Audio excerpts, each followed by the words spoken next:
Istusin hommikul oma kohvitassiga ja mõtlen, kui tihti me oma elus tegelikult peatume ja oma mõtteid jagame. Täna otsustasin mina siin korraks peatuse teha.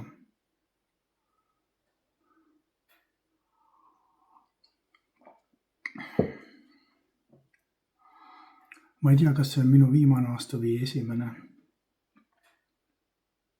See lause tekitab minus hirmu. Aga see ei ole selline hirm, mis mind halvab, vaid hoopis äratab.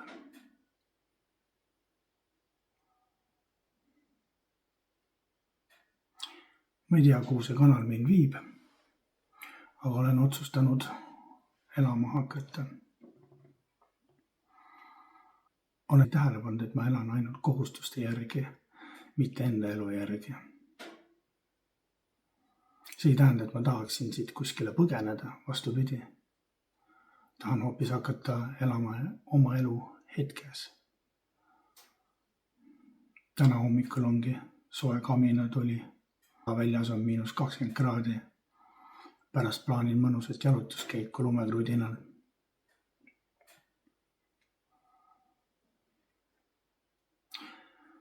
See kanal ei ole see, kus ma jagan tarkusi või tulen õpetama, kuidas sina võiksid elada.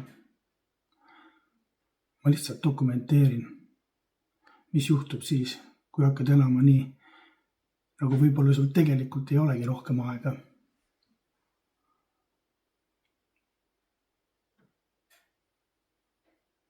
Sest me keegi ei tea, kui palju meil tegelikult aega veel on.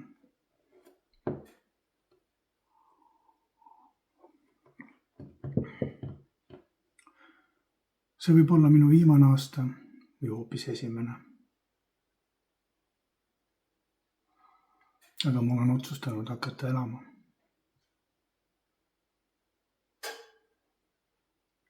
Kui keegi näeb seda videot ja tunneb kas või hetkeks ära iseennast,